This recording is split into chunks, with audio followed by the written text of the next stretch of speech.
کیونکہ دیکھیں اگر جو حکومت اب دوبارہ پلان کی بیٹھی ہے کہ وہ 17 کو پیش کر دیں گے، ادھر سے SCO ختم ہوگی، اور اب تو شیریں رحمان صاحبہ یہ بھی کہتی ہیں، بلاول بھٹو زرداری یہ بھی کہتے ہیں کہ حکومت تو 2 تا اکثریت پوری کر کے بیٹھی ہوئی ہے، اور شیریں رحمان صاحبہ یہ بھی کہتی ہیں کہ حکومت کے پاس اور پیپلز پارٹی کے پاس مولانا فضل الرحمان نہ بھی ہوں تو پھر بھی نمبر گیم پورا ہو کہ مولانا صاحب نے اس چیز کو بے شرمی قرار دیا ہے۔ اب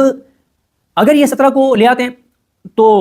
8 جج تو پورے نہیں ہیں اسلام آباد میں، تو اس کا مطلب یہ ہے کہ قاضی صاحب نے یہ طے شدہ منصوبے کے تحت یہ واردات ڈالی ہے کہ انہوں نے 8 میں سے 3 ججز کو کراچی بھیج دیا۔ اب دوبارہ یہ کہوں گا کہ اب کیونکہ اس میں روسٹر میں مینشن نہیں ہے، نہ ہی کمیٹی کے کئی رولز میں یہ ہے یا قانون میں یہ ہے، ایکٹ میں یہ ہے کہ ججز سے کنسنٹ لی جائے گی کہ آپ فلاں شہر میں جانا چاہتے ہیں یا نہیں جانا چاہتے۔ یہاں پہ ایک اور چیز بھی بتا دوں، جب یہ پریکٹس اینڈ پروسیجر آیا تھا تو اس وقت عمرتا بدیال صاحب کے بعد جو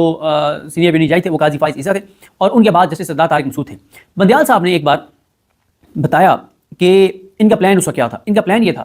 کہ جب یہ ایکٹ بنائیں گے تو ایکٹ کے بعد یہ جو کمیٹی بنے گی جس میں بندیال صاحب ہوں گے، سردار طارق مسعود ہوں گے اور قاضی فائز عیسیٰ ہوں گے، تو اکثریت سے فیصلے ہونے تھے، تو اکثریت سے فیصلے یہ کیے جاتے 2-1 سے۔ سردار طارق مسعود اور قاضی فائز عیسیٰ کا پلان یہ تھا کہ بندیال صاحب کا بینچ بنا دیں گے کراچی میں، اعجاز الحسن صاحب کا بینچ بنا دیں گے کوئٹہ میں، اور منیب اختر صاحب کا بینچ بنا دیں گے پشاور میں۔ اس طرح سے ان کو اسلام آباد پرنسپل سیٹ پہ کام نہیں کرنے دیں گے، یہ پلان تھا جو کہ بندیال صاحب تک پہنچ گیا تھا، اور اس وجہ سے پھر انہوں نے اس ایکٹ پہ عمل درآمد روک دیا تھا۔ اور اب آپ دیکھیں نا کہ وہی چیزیں انہوں نے اب آگے کی ہے کہ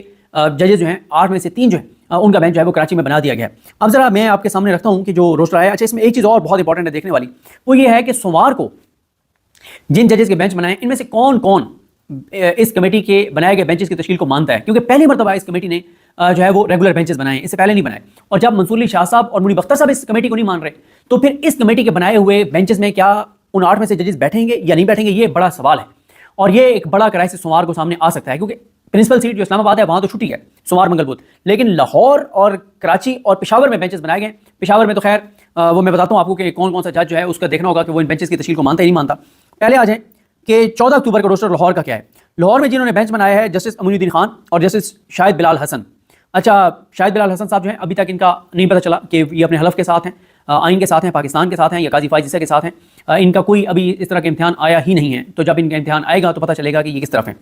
کیونکہ ابھی تک یہ کسی ایسے کیس میں نہیں بیٹھے جس میں انہوں نے اپنی اوپینین ایکسپریس کی ہو، یعنی کسی ہائی پروفائل کیس کی بات کر رہا ہوں۔ اب آ جائیں کراچی میں کیا بینچز بنائے گئے۔ کراچی میں پہلا بینچ ہے جسٹس محمد علی مظہر اور ان کے ساتھ ہیں جسٹس عرفان سعادت خان۔ اچھا اب یہ دونوں جج وہ ہیں جو ان 8 ججز میں شامل ہیں جنہوں نے اکثریتی فیصلہ دیا تھا 13 رکنی بینچ میں سے۔ دوسرا بینچ کراچی میں جسٹس سید حسن نظر رضوی اور ان کے ساتھ ہیں جسٹس عقیل احمد عباسی۔ حسن نظر رضوی صاحب تیسرے جج ہیں ان 8 ججز میں سے، اور جسٹس عقیل عباسی صاحب جو ہیں یہ بھی قاضی کے ساتھ نہیں ہیں، ان کا آپ نے دیکھ لیا تھا کہ ان کا ڈائسنٹ دیکھ لیا تھا، 2-1 سے فیصلہ آیا تھا ریکاؤنٹ والے کیس کا، اس میں انہوں نے ڈائسنٹ کیا تھا۔ اچھا اب آ جائیں اس کے بعد جو بینچز ہیں، اچھا 15 اور 16 کو کون کون سے بینچز ہیں۔ پشاور میں ہیں جناب یحییٰ افریدی صاحب اور مسرت ہلالی صاحبہ۔ یحییٰ افریدی صاحب سے کوئی آپ امید نہ رکھیں کہ وہ کوئی بڑی کوئی چیز کریں گے، وہ ہر اہم کیس میں انہوں نے کوئی درمیان میں سے ہی درمیانی راستہ نکالا اور پتلی گلی سے نکل گئے، اور مسرت ہلالی صاحبہ تو 100% قاضی فائز عیسیٰ کے ساتھ ہیں۔ اس کے بعد لاہور کے بینچ جو ہے وہ ہے امین الدین خان صاحب، شاہد بلال حسن صاحب کا، یہ 15 اور 16 دونوں دن کی بات ہو رہی ہے۔ کراچی میں وہی بینچز ہیں جو آپ کو بتا چکا ہوں۔ اصل آ جائیں اب 2 دن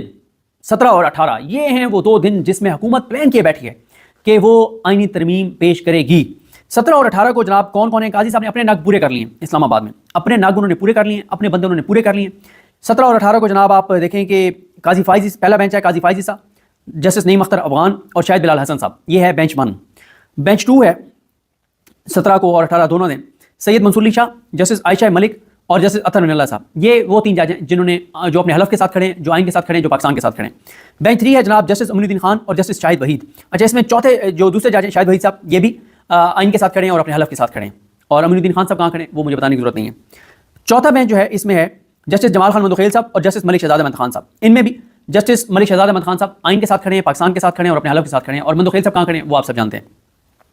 اب سردار طارق مسعود جو ہے وہ چیمبر بار کریں گے، پشاور میں وہی بینچ ہے، کراچی میں 17 اور 18 کو وہی بینچز ہیں، یعنی 17 اور 18 کو 3 جج جو ہیں 8 میں سے وہ ہیں کراچی، منیب اختر صاحب چھٹی پر ہیں، اور جسٹس مظہر عالم میاں خیل وہ بھی چھٹی پر ہیں 17 اور 18 کو۔ اب آ جائیں اس بات کے اوپر کہ قاضی صاحب نے اپنے نگ پورے کر لیے ہیں جو ان کے ساتھ کھڑے ہیں، قاضی فائز عیسیٰ خود، نعیم اختر افغان، امین الدین خان، جمال خان مندوخیل، یہ انہوں نے اپنے جج جو ہیں وہ پورے کر لیے ہیں، اور ان میں سے جو ہے یہ جج اب قاضی صاحب نے اپنے جج یہاں پہ رکھے ہوئے پورے۔ اور اب سوال تو یہ بھی ہے کہ اگر اس دن یہ سارے ججز کو بیٹھنا پڑ جاتا ہے تو اس میں بھی دیکھنا ہوگا کہ اگر ایک لمحے کے لیے ہم بات کرتے ہیں کہ اس دن عدالت لگانی پڑ جاتی ہے، کوئی معاملہ ایسا آ جاتا ہے، پہلی بات یہ ہے کہ قاضی صاحب تو لگائیں گے نہیں، اور اگر جو ججز اپنے آئین کے ساتھ کھڑے ہیں، پاکستان کے آئین کے ساتھ اور حلف کے ساتھ کھڑے ہیں، تو ان کی جو کنفرم جو پتہ ہے کہ وہ اس دن عدالت لگا سکتے ہیں، وہ ہیں جناب 3 یہ، یعنی منصور علی شاہ صاحب، عائشہ ملک صاحبہ، عطر من اللہ صاحب، شاہد وحید صاحب اور کسی حد تک ملک شہزاد صاحب بھی ان کے ساتھ بیٹھ سکتے ہیں. تو یہ 5 جج. ویسے ہی اب ججز کی تعداد 10 ہے، لیکن 3 ادھر بھیج دیے ہیں اور منیب اختر صاحب چھٹی پہ ہیں. اور قاضی صاحب نے اپنے جج کتنے پورے رکھے ہوئے ہیں، قاضی فائز صاحب، نعیم اختر افغان بھی ادھر، اور امین الدین جمال خان مدخیل، یہ جج جو ہیں. اور ظاہر ہے یہ سردار دارالحکومت چیمبر بار کر رہے ہیں تو ان کو بھی بٹھایا جا سکتا ہے، اور یہ ساری صورتحال ہے. تو اب یہ بڑا اہم ہے کہ 17 اور 18 کو قاضی فائز عیسیٰ نے کی کمیٹی نے ان ججز کو بھیج دیا کراچی. لیکن اس میں جیسے میں نے آپ کو بتایا کہ 2 چیزیں دیکھنی ہیں. ایک یہ کہ سوموار کو پتہ چل جائے گا کہ کس کس جج نے جو ہے وہ کمیٹی کی تشکیل کو مانا ہے آئینی، اور وہ بینچوں کا حصہ بن جاتے ہیں، اور کون سے بینچز میں بیٹھنے سے انکار کر دیتے ہیں. اور دوسرا اس میں یہ بھی دیکھنا ہے کہ یہ بھی ہو سکتا ہے کہ ججز کے درمیان یہ طے ہوا کہ اب اللہ تعالیٰ اپنا کرم انشاءاللہ کرے گا پاکستان پر، اور 25 تاریخ قریب آ رہی ہے، تو ہم اس سے پہلے کوئی کرائسس کھڑا نہ کریں اور چھوڑیں پر بینچز میں بیٹھیں. اور کوئی مسئلہ نہیں ہے، بینچوں سے آپ نے بیٹھنے سے انکار نہیں کرنا. ظاہر ہے اس پہ ان 8 ججز کی مشاورت ضروری ہوگی. تو اس لیے جناب یہ بڑا امپورٹنٹ ہے 17 اور 18. اور اس سے پہلے 15 کو تحریک انصاف نے پروٹیسٹ کی کال دی ہوئی ہے. اب اگر تو عمران خان صاحب سے ملاقات ہو جاتی ہے پھر تو یہ پروٹیسٹ نہیں ہوگا، اگر نہیں کرائی جاتی تو پھر پروٹیسٹ کس طرح ہوگا، کیسے ہوگا، یہ آنے والے دن بتائیں گے. مجھے اپنی دعا میں یاد رکھیں. الکریم ہم سب کا حامی ناصر.